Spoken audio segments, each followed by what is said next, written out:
Welcome back जनाब। खुसूसी नशियात में एक बार फिर से आप सभी को खुशामदीद कहते हैं। हमारे मेहमान खुसूसी हमारे साथ मौजूद हैं, हसनैन जावेद भी हैं, मुनव्वर हुसैन भी हैं। और बात करेंगे जनाब 27 साल के बाद पाकिस्तान में एक बहुत बड़ा इवेंट होने जा रहा है। और ऑब्वियसली पाकिस्तान में खत्ते के पाकिस्तान के जो दुश्मन हैं ऑब्वियसली ये उनको उनकी आंख में चुभ रहा होगा। वो ऑब्वियसली नहीं चाहते होंगे क्योंकि उसमें भारत सर फहरस्त है। आजकल के ज़माने के अंदर मॉडर्न डे वॉरफेयर के अंदर किसी के साथ जंग लड़ना एक महंगा सौदा होता है कि आप किसी के साथ बाकायदा तौर पर जंग के मैदान में लड़ होते हैं। अब जो स्ट्रेटजी यूजली जो नेशंस हैं एक दूसरे को गिराने के लिए अपनाती हैं, वो माशी तौर पर सामने वाले को बदहाली का शिकार कर देती हैं, उसको बिल्कुल आइसोलेट कर देती हैं ताकि पूरी दुनिया उनसे बात ना करे। उनके खिलाफ जो है वो प्रोपेगेंडा काफ़ी ज़्यादा, और भारत प्रोपेगेंडा की मशीन है।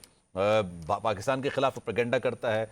जो अफगानिस्तान की नई हुकूमत थी उसके खिलाफ काफ़ी ज़्यादा प्रोपेगेंडा किया था। और अब तो उसके बांग्लादेश के साथ भी ताल्लुकात, शेख हसीना वाजिद को सियासी पनाह देने के बाद अब बांग्लादेश से भी उनके काफ़ी ज़्यादा हालात ख़राब हो गए, क्योंकि भारत ने शेख हसीना वाजिद की सूरत के अंदर बांग्लादेश के अंदर बहुत बड़ी इन्वेस्टमेंट की थी। अब वो इन्वेस्टमेंट उनको डूबती हुई नजर आ रही है।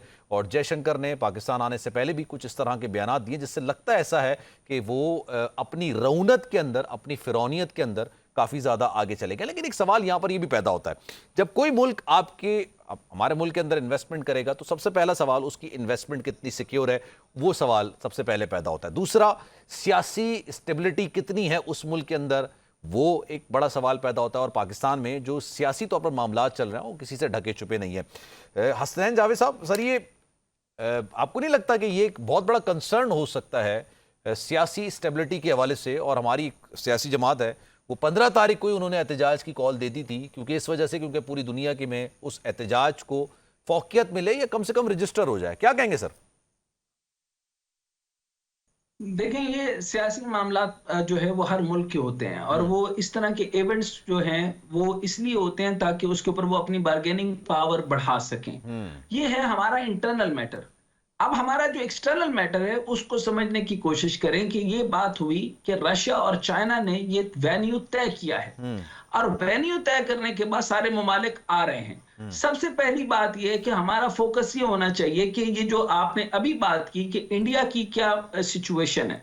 इंडिया की सिचुएशन ये है कि जयशंकर का क्लियर स्टेटमेंट है कि no normal relationship with China. ये जयशंकर के लफ्ज है, मैंने नहीं कहा, ये quote and quote, no normal relationship with China. दूसरी बार वो जयशंकर ये कह रहे हैं कि we had recently said that the roughly 75% of the disagreement problem with the China have been sorted out, and remark that all allude during the Asian society interaction. अच्छा, China के साथ somehow वो बेहतर करने की कोशिश करेगा, लेकिन उसके साथ ही वो जो है वो रशिया के साथ जो शॉर्ट टर्म प्लानिंग कर रहा है कि बेहतरीन ऑयल उनका लेकर वहां से फिल्टर करके और बाकी जो है वो उसको क्लियर करके वो आगे बेचने का मामला, जिसकी वजह से मैं उसको फिक्टिशियस इकोनॉमी कहता हूं, उसमें उसने दरमियान में पैसा बनाया है। अब ये समझ लें कि रशिया यूक्रेन वॉर की वजह से पूरे यूरोप ने टेक्निकली बायकॉट किया, अमेरिका बायकॉट किया, लेकिन प्रॉब्लम यह है कि अब सऊदीया के पास उतना ऑयल नहीं है जितना रशिया के पास है। रशिया के पास मेटल है, गोल्ड है, बहुत कुछ है लेने को। अब उनका इंटरमीडियरी कौन है? अब पॉइंट ये है कि यहां पर डिस्कस क्या होना था? डिस्कस ये होना था कि आपने करेंसी स्वैप हो सकता है, डीडॉलराइजेशन हो सकता है। ये बड़े सब्जेक्ट थे जो शंघाई कॉर्पोरेशन में तो मे बी डिस्कस होंगे, लेकिन ये ब्रिक्स का बड़ा सब्जेक्ट है। इंडिया नहीं चाहता कि पाकिस्तान उसका मेंबर बने, वरना हम उसका इंटरमीडियरी बन के यानी उसके सारे मैटर हम सॉल्व कर सकते थे। अब हमें सिर्फ ये चाहिए कि हमारे पास यहां पर एक मुस्तहकम हुकूमत होनी चाहिए, और मुस्तहकम हुकूमत जो है, जो काम इंडिया कर रहा है वो हम करें, ताकि वाया जो हमारा जो कनेक्टिविटी है यूरोप के साथ, हमारी कनेक्टिविटी अमेरिका के साथ। देखिए, पाकिस्तान का स्टैंड बड़ा क्लियर है। पाकिस्तान इस टाइम पर सारी दुनिया के साथ अच्छे रवाबत कायम करना चाहता है। ये इकोनॉमी का दुनिया है, इकोनॉमिक पिवट है, और इकोनॉमिक पिवट के जरिए हमें चलना होगा। इसके दरमियान में आप ये समझने की कोशिश करें कि नेटो बमुकाबला एससीओ, ये तंजीम ताकत में तवाजुन के लिए है।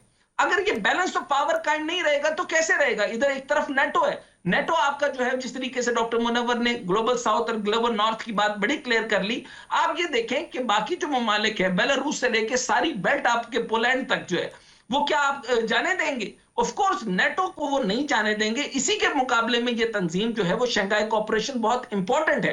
अब शंघाई ताउन में जो है वो 40% रकबे को जो कवर कर रही है, उसका इतना बड़ा स्टेक है कि 32% मईशत हमारे पास यानी शंघाई कोऑपरेशन के पास है। अब इंडिया ने 3 ममालिक, आपने बहुत अच्छी बात की, 3 ममालिक को नाराज कर बैठे। हसीना वाजिद कोलैप्स हो गया, उसकी वजह से अमेरिका उससे उतना ही नाराज है जितना कि बंगला के ये ऑफसेट की वजह से है।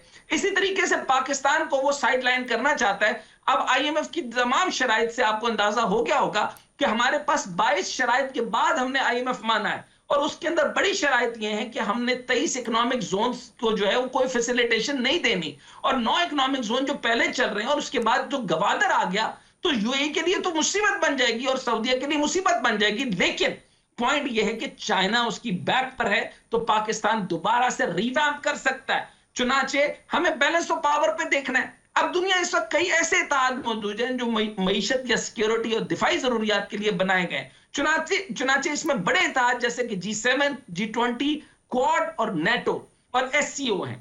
अब मुझे ये बताइए कि G7 किसका है, G20 किसका है, क्वाड किसका है? क्वाड जो है वो ऑस्ट्रेलिया है, इंडिया है, बाकी 4 ममालिक हैं जो इसके अगेंस्ट चल रहे हैं। अब नेटो जो है वो भी अगेंस्ट चल रहा है। एससीओ वाहिद है जो कि इस पूरे खित्ते को मजबूत करता है, और इंडिया जो है वो उसने एक जो डायरेक्शन ली है वो बहुत गलत डायरेक्शन ली है। आप चाइना और जापान की एग्जांपल ले लें कि बेहतरीन ट्रेड है, लेकिन आपस के अंदर उतना ही नफरतें हैं जितनी हमारे और इंडिया में हो सकती हैं। लेकिन उनके पास जयशंकर नहीं है। वो कहते हैं trade is trade and the war is war, और नफरत होती है। इस दुनिया के अंदर नफरतें अब नहीं हो सकती, न्यूक्लियर दुनिया है, नफरतें बेहतर नहीं है। चुनाचे अगर आप ये समझने की कोशिश करें कि हमें इस टाइम पर ऑब्जर्वर अफगानिस्तान को मिस कर बैठे। अब ताजिकिस्तान, उज्बेकिस्तान, तुर्कमानिस्तान से जितनी गैस पाइपलाइन आनी है, हमें वाया अफगानिस्तान के थ्रू हमें अफगानिस्तान से रिलेशन बेहतर करने हैं। लेकिन ये रिलेशन हमें बेहतर इंडिया नहीं करने दे रहा। हम डेफिनेट चाहते हैं कि हमारे अफगानिस्तान से ताल्लुकात बेहतर हो, ताकि हम गैस पाइपलाइन के ऊपर काम करें। हम ईरान से ताल्लुकात बेहतर करें। जो 80 किलोमीटर की एक छोटी सी लाइन आनी थी वो हम नहीं ला सके। अमेरिका को डील करने के लिए बेहतरीन तरीका यह है कि जब हमारे मामलात यहां पे बेहतर होंगे तो हमारी बाइंग पावर बेहतर हो जाएगी, हमारी निगोशिएशन पावर बेहतर हो जाएगी। आप बिल्कुल सही कह रहे हैं। थोड़ी सी चीजों को बेहतर लेके चलना है। बिल्कुल। मुनव्वर साहब, how do you see it, आप कैसे देखते हैं इसको? देखिए, मैं समझता हूँ पाकिस्तान के फिल वक्त 3 मेजर चैलेंजेस हैं। पहला चैलेंज तो सलमान ये है कि हमारा आउटडेटेड स्ट्रक्चर है और उसको हम रिफॉर्म के जरिए बेहतर कर सकते हैं। और चाइना की बहुत ज़बरदस्त तारीख है रिफॉर्म की, स्पेशली 1990s के रिफॉर्म के बाद हमने देखा कि चाइना इकोनॉमिक जायंट के तौर पर दुनिया में उभरा है। खुद अमेरिका के साथ हमारे ताल्लुकात काफ़ी अच्छे हैं और अमेरिका की जो तारीख है रिफॉर्म की वो काफ़ी आला है। आप जेफरसन से लेकर जैक्सन, मेडिसन और फिर विल्सन और डिलानो रोजवेल्ट से लेकर आप क्लिंटन तक आ जाएं तो बहुत ज़्यादा एक रिच रिफॉर्म की हिस्ट्री है जिससे आप सीख सकते हैं। और 2-4 महीने पहले चाइना ने अरब वर्ल्ड से और अफ्रीकन वर्ल्ड से लीडर्स को मंगवाया था और अपने मॉडल का उन्होंने दौरा करवाया। आपका जो ब्यूरोक्रेटिक स्ट्रक्चर है जिसे रेड टेपिज्म कहते हैं, उसमें तकरीबन 20 से 22 हज़ार आपके जो ब्यूरोक्रेट्स हैं वो डुअल नेशनैलिटी के हैं, तो लिहाजा वो फिर सारे प्रोसेस को डिले कर देते हैं। फिर आपको पॉलिटिकल रिफॉर्म्स की ज़रूरत है। ये दूसरा बड़ा चैलेंज है जो पॉलिटिकल इनस्टेबिलिटी है। और मैं चाहता हूं कि ये जो माजी में हमारी रविश रही है कि अपोजिशन को हमेशा दीवार से हम लगाते हैं और फिर गद्दारी के सर्टिफिकेट्स हम देते हैं, इसको हम छोड़ दें, क्योंकि ये सारी पावर की स्ट्रगल है और पावर की स्ट्रगल बातचीत के जरिए ही हल हो सकती है। तो जब तक पॉलिटिकल स्टेबिलिटी नहीं आएगा, इन्वेस्टर्स उस कॉन्फिडेंस के साथ आपके मुल्क के अंदर नहीं आएगा। और यही वजह है कि चाइना ने यही बात की और यही डिमांड रखी है कि आप पॉलिटिकल स्टेबिलिटी ले आए। तीसरा जो है सिक्योरिटी का मसला है, और वो अंदर से ज़्यादा बैरूनी दुनिया की वजह से जो होस्टाइल एजेंसीज एंड कंट्रीज़ हैं, जिसका जिक्र हसनैन जावेद साहब ने बड़ी तफसीलन किया कि भारत ने जो टेरर फाइनेंसिंग कर रहा है, ये मैं नहीं कह रहा, ये फेटफ कह रही है, और जो इलीगल वेपन्स और ट्रेनिंग प्रोवाइड कर रहा है जिससे पाकिस्तान के KPK के अंदर और बलूचिस्तान के अंदर खलफशार पैदा की जा रही है ताकि कनेक्टिविटी के प्रोजेक्ट्स को डिस्टर्ब किया जाए। और इस हवाले से क्वाड्रिलेटरल जो मीटिंग है वो हुई है जिसमें चाइना, पाकिस्तान, ईरान और रशिया इन्होंने मिलकर अफगानिस्तान के ऊपर बातचीत भी की और अफगानिस्तान खुद इस फोरम का ऑब्जर्वेशन का उसको स्टेटस मिला हुआ है कि वो ऑब्जर्वेशन कर सकता है इस सारी समिट को। तो मैं ये समझता हूँ कि ये 3 बुनियादी चैलेंज है जिसको हमें ओवरकम करना होगा। लेकिन अदरवाइज ये एक बेहतरीन अपॉर्चुनिटी है, जिससे पाकिस्तान का तासुर भी बढ़ रहा है, पाकिस्तान के अंदर इन्वेस्टमेंट भी आएगी। और फिर उसकी एक निशानी ये है कि देखिए रशिया जो है 72 मेंबर डेलीगेशन लेकर पाकिस्तान आया, ये बहुत बड़ी बात है और तारीख में पहली बार हुआ है। और 72 जो डेलीगेशन है वो सिर्फ समिट को अटेंड करने नहीं आए, इन्वेस्टमेंट की बात होगी, डिफेंस कोऑपरेशन की बात होगी, हैवी इंडस्ट्री की बात होगी, नॉर्थ साउथ जो उनका जो एनर्जी कॉरिडोर है उस पे बात होगी।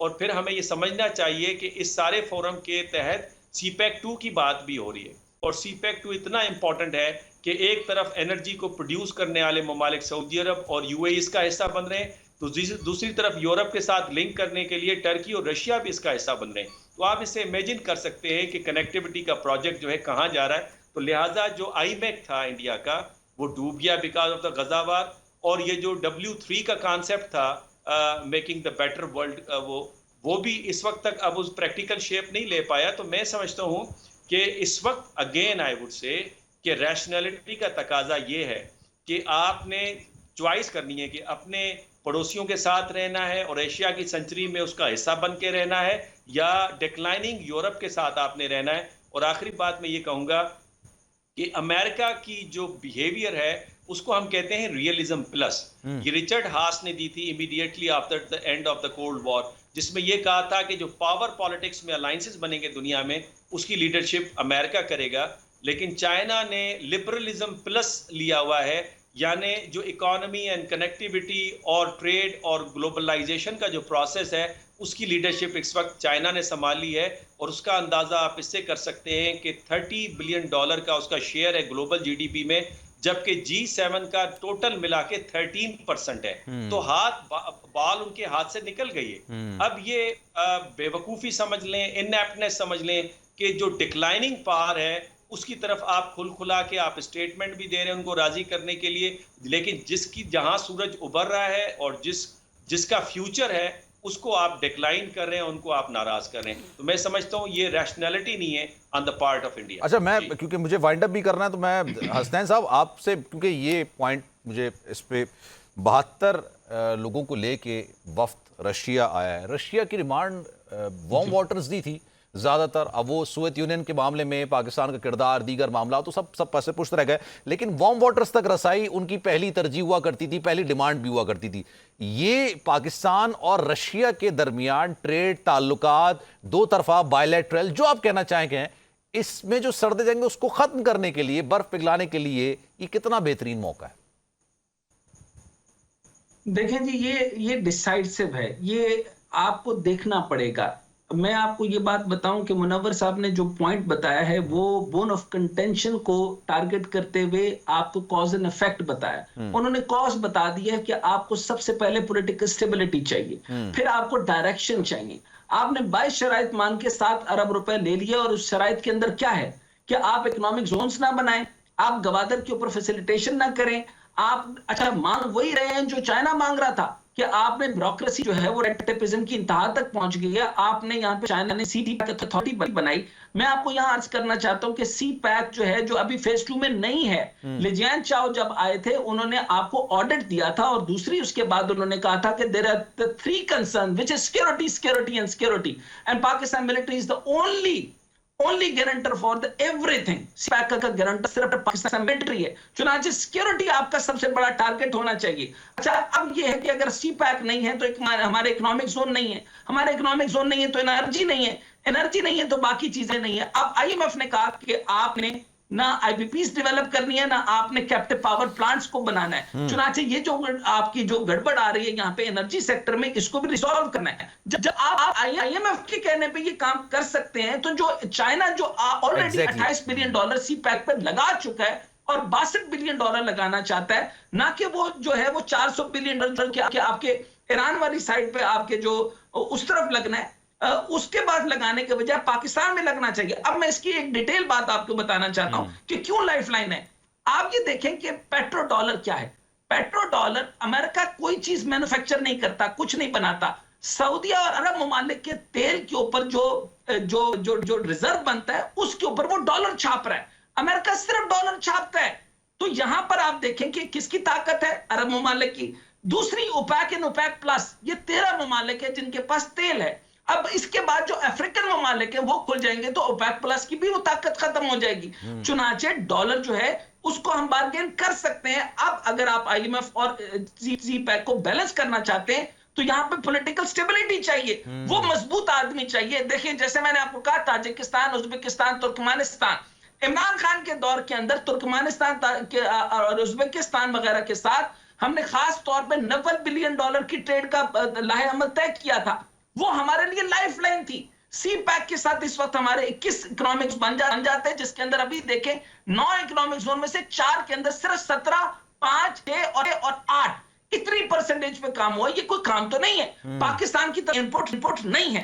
मैं अभी, क्योंकि अभी आपको मैंने बताया कि अगर मैं इकोनॉमी की साइड पे चला जाऊंगा तो बहुत लंबा हो जाएगा। हम 11% खसारे में जा रहे हैं। So this is the right time कि ओपेक प्लस, पेट्रो डॉलर, इन सबको समझदारी से समझते हुए, करेंसी स्वैप को समझते हुए फिर आगे हमने करना है। और इंडिया का जो रास्ता है, इंडिया जो रशिया के तेल को आगे बेच के तीसरे दर्जे के ऊपर बेहतरीन मईशत बना हुआ है, उसकी ये फिक्टिशियस, ये जो हाइपरबोला और ये जो बैलून इकोनॉमी है, ये ब्रस्ट अप हो जाएगी। इसके लिए बेहतर तरीका है कि हमें यहां पर अपने अंदरूनी मामला बेहतर करके हम बैरूनी दुनिया के साथ ताल्लुकात बेहतर करके मईशत को ऊपर लेके जाना हो। ठीक है, thank you so much. Hasnain Javed साहब हमारे साथ मौजूद थे, मुनव्वर हुसैन साहब, आप दोनों बैनुल-अक़वामी अमूर के माहिर हमारे साथ मौजूद थे। और नो डाउट 27 साल के बाद एक बहुत बड़ा इवेंट पाकिस्तान में मुनक्किद हो रहा है। And I hope and I wish कि पाकिस्तान के लिए नेक तमन्नाओं के साथ ऑब्वियसली पाकिस्तान की मईशत के लिए बहुत बेहतर साबित होगा। सलमान मिर्ज़ा को दीजिए इजाज़त। ज़िंदगी रही, सेहत रही, आपकी दुआएं रही। इंशाल्लाह आपसे फिर मुलाकात होगी। ख्याल रखिएगा। अल्लाह हाफ़िज़।